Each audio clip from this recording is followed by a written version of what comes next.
Have you ever felt out of place in a crowd? Like, no matter how many people you're around, something inside you says, I don't belong here. That's not loneliness, it's alignment. And today, I'm going to show you why chosen ones can't afford to be around just anybody, and how protecting your energy is the key to unlocking your destiny. Have you ever walked into a room and felt heavy, even though nobody said a word? Have you ever been around a group of people and suddenly felt drained, tired, or even anxious for no reason at all? That's not your imagination. That's no to weakness. That's energy, and energy, my friend, is contagious. See, we live in a world where people underestimate the invisible forces that shape their lives. They think success is only about strategy, about knowledge, about the next business move or personal habit.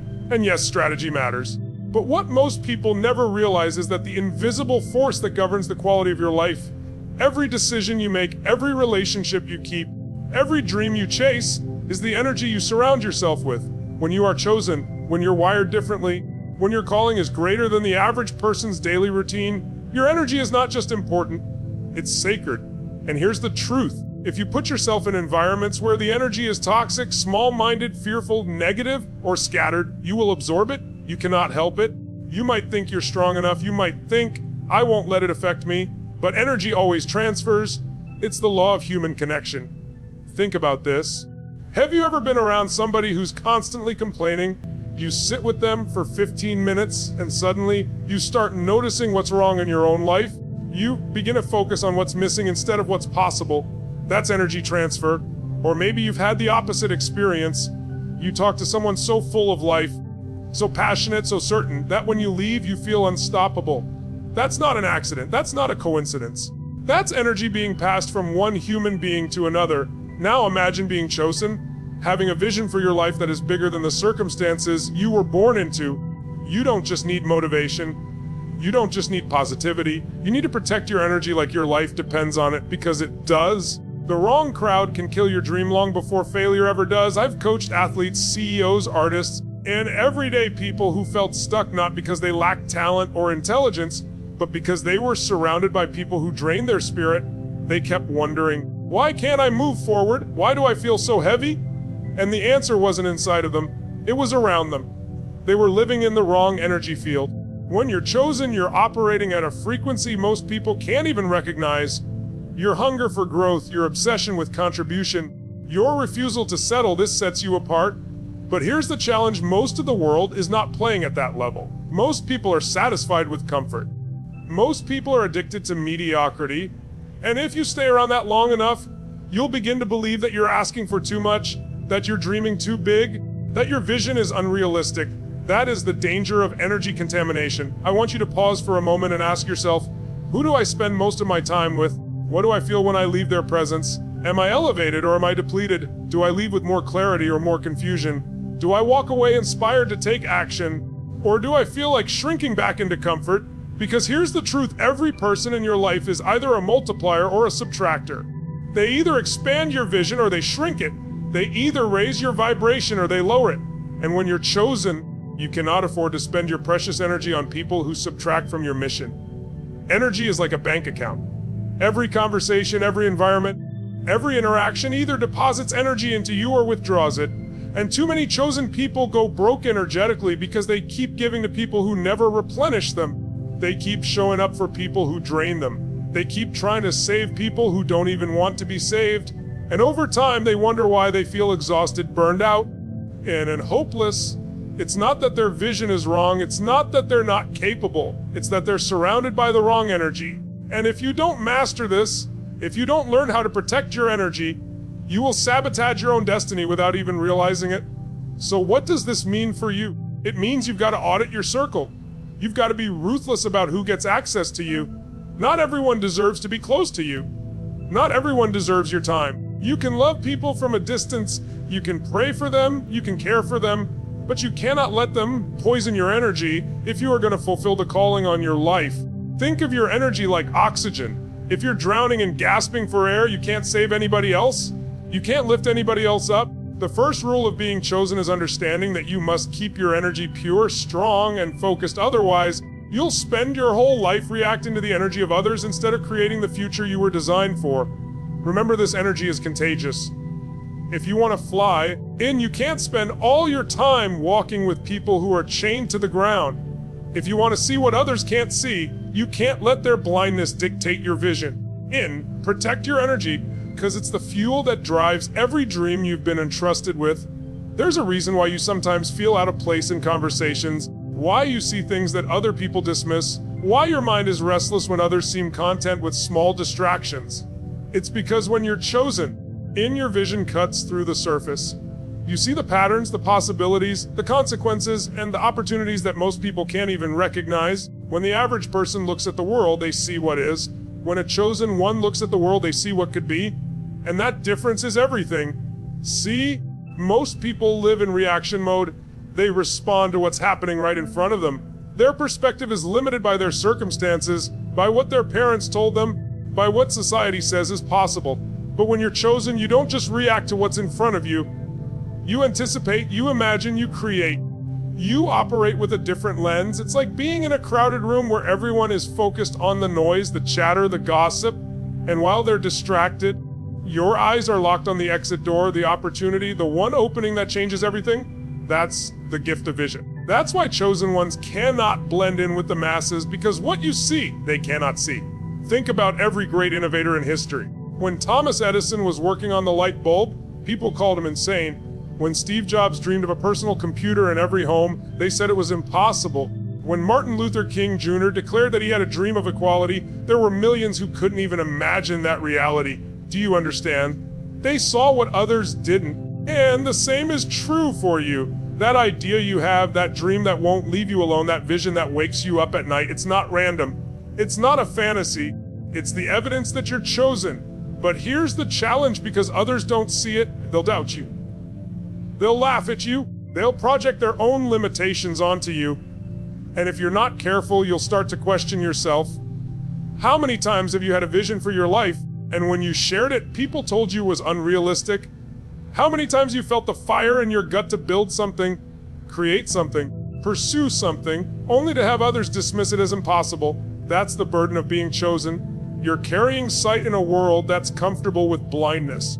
This is why chosen ones often feel misunderstood. It's not because you're broken. It's not because you're antisocial.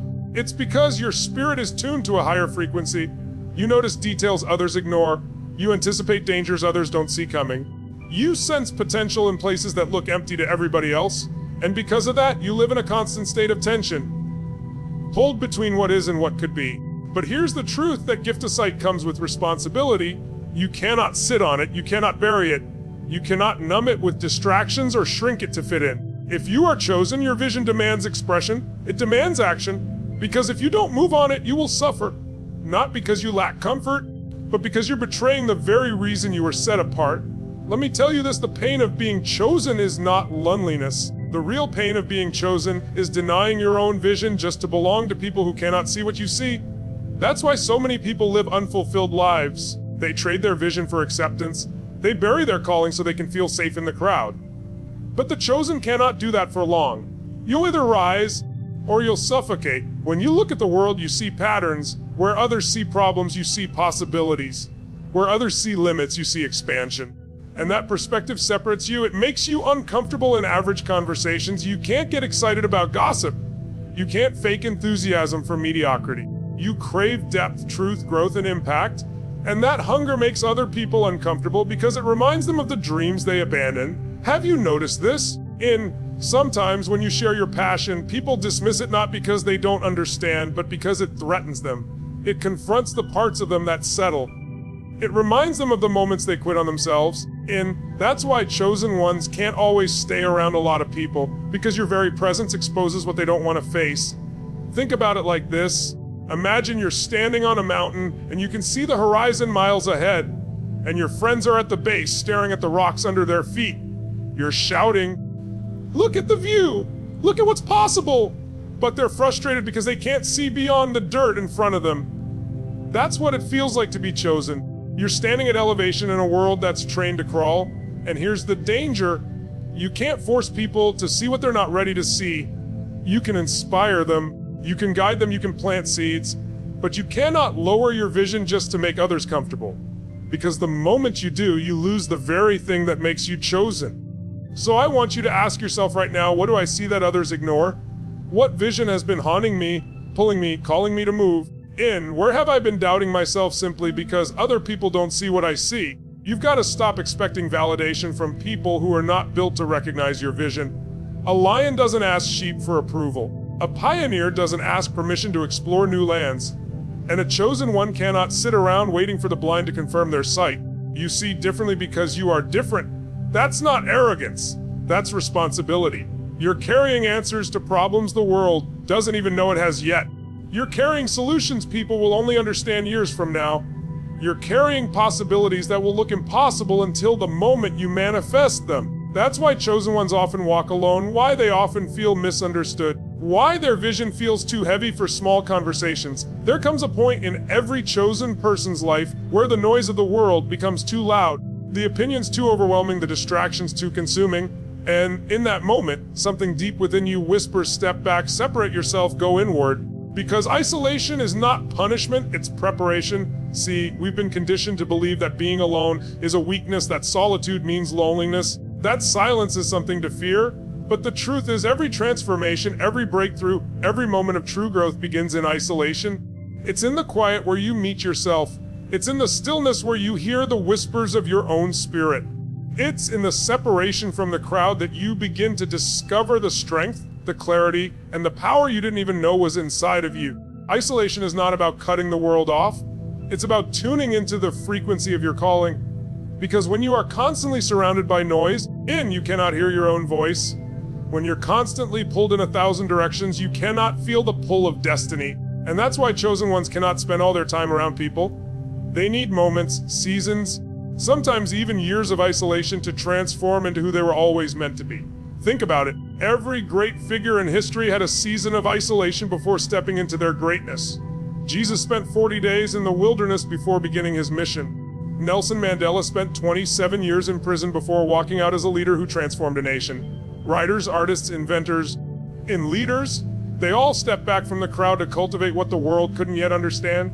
Even in your own life, if you look closely, the moments where you grew the most were not when you were surrounded by applause, but when you were left with nothing but yourself. Maybe it was a season of heartbreak. Maybe it was a season of failure. Maybe it was a time when nobody believed in you, when you had no one to lean on, when you had to learn to stand on your own. That wasn't abandonment, that was preparation. That was isolation shaping you into the person capable of carrying your vision. I want you to think back right now. When was the last time you truly sat with yourself? No distractions, no phone, no noise, no opinions. Just your thoughts and your vision. Most people run from that because it feels uncomfortable. It feels empty. But chosen ones know that emptiness is not empty. That emptiness is where the seeds of transformation are planted. Isolation forces you to confront the truth about yourself. It strips away the masks you wear for the world. It exposes your fears, your doubts, your weaknesses. And yes, that's painful, but that's where the power is. Because transformation cannot happen until you face yourself without filters. And when you finally do, you unlock a version of yourself that no crowd, no group, no audience could ever give you. The danger of never stepping into isolation is that you spend your life performing for others.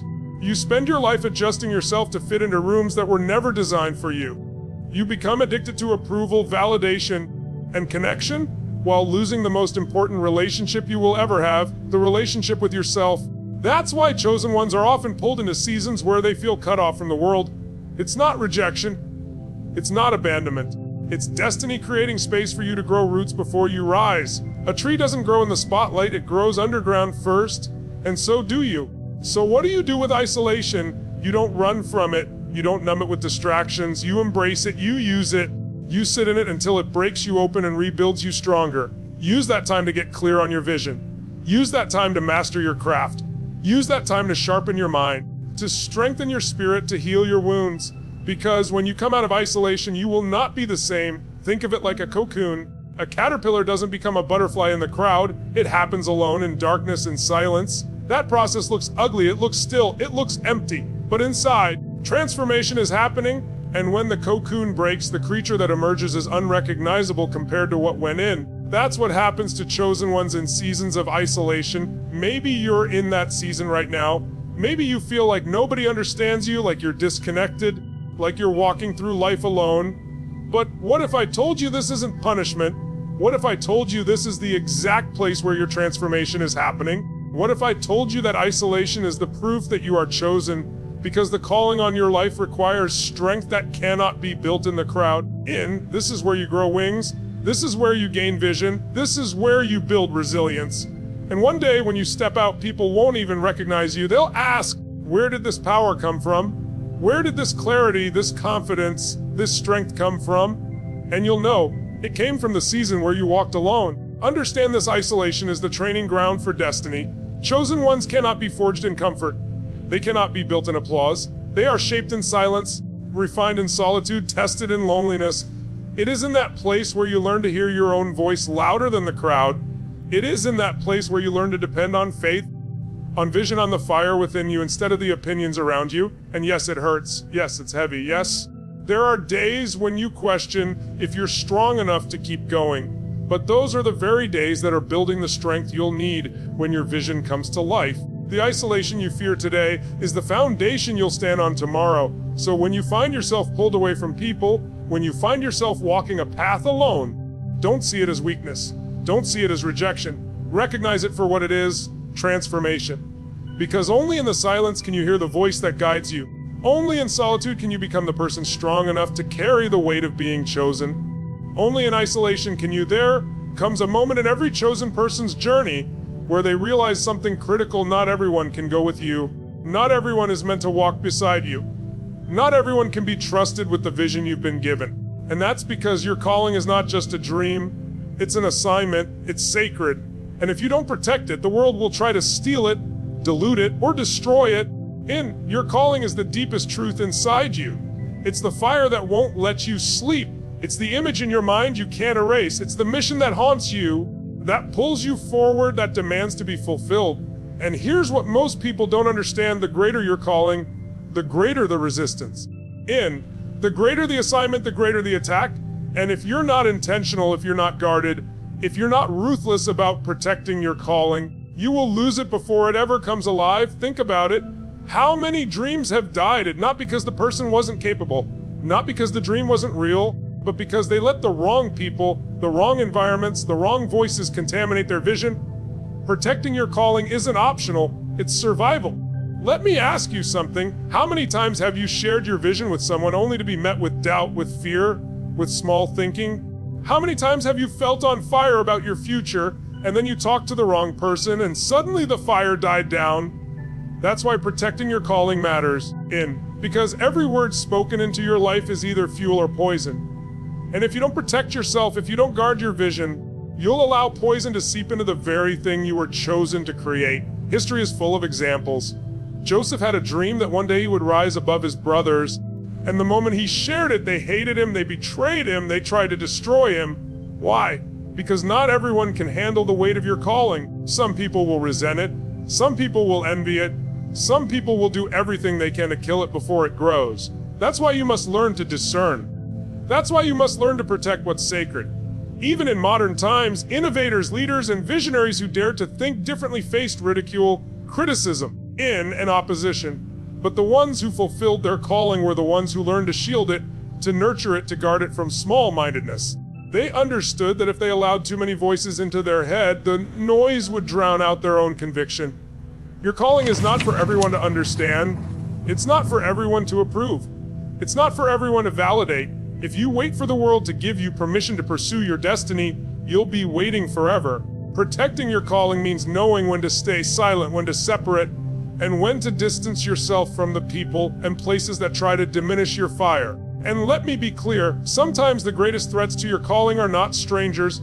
Sometimes it's the people closest to you. Not because they're evil, but because they can't see what you see. They love you, but they don't understand you. They want to keep you safe, but safety is the enemy of destiny. If you let their fears dictate your future, you'll shrink yourself into a version of you that fits their comfort zone instead of your calling. So how do you protect your calling? You start by setting boundaries. You stop explaining yourself to people who aren't listening. You stop handing your vision to people who have no intention of nurturing it. You stop giving unlimited access to people who drain you. Protecting your calling means saying no more often than you say yes. It means guarding your time, your energy, your mind, your spirit as if they were the most valuable resources in the world, because they are. Protecting your calling also means surrounding yourself with the right people. Not yes men, not dream killers, but people who challenge you to rise higher, who see your potential even when you forget it, who remind you of your vision when the world tries to make you forget. It's not about isolation forever, it's about alignment. You don't just need people around you. You need the right people. I want you to picture your calling like a flame. In the beginning, it's small, it's fragile, it can be blown out with the slightest wind. And in that stage, you can't expose it to everyone. You have to guard it. You have to cup your hands around it. You have to nurture it until it grows strong enough to withstand the storms. Too many people expose their flame too early, and when the winds of doubt and criticism blow, their fire dies.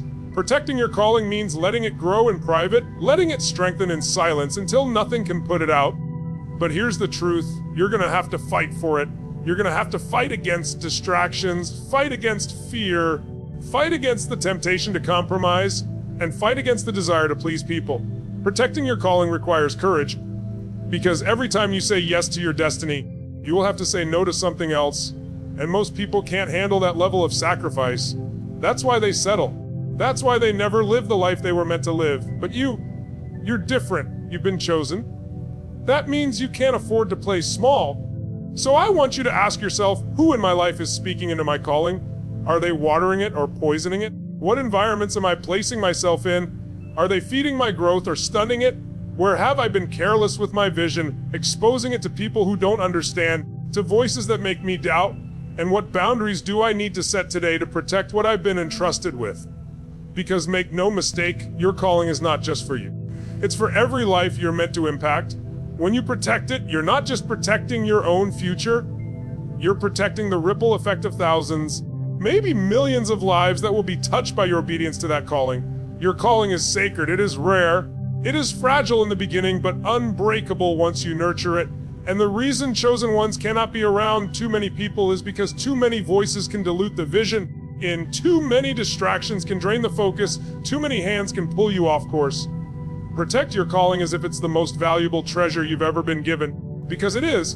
And once you lose it, once you compromise it, once you hand it over to the wrong people, you may never get it back in the same way again. That's why chosen ones must guard their energy, guard their vision, guard their destiny with everything they have. That's why you must learn to protect your calling before it's too late. So now you understand why chosen ones cannot be around a lot of people. It's not arrogance, and it's not superiority. It's alignment. It's the understanding that energy is contagious, and you cannot afford to let toxic environments drain the fire inside you. It's the awareness that you see what others don't, that your vision separates you from the crowd and demands courage to pursue. It's the truth that isolation is not a curse but a gift, the sacred ground where transformation happens, where you are broken down and rebuilt stronger than ever before. And above all, it's the conviction that your calling is too valuable, too rare, too essential to let just anyone touch it. Being chosen means you live differently. It means you guard your energy, you protect your vision, you embrace the seasons of solitude, and you fight relentlessly for your destiny.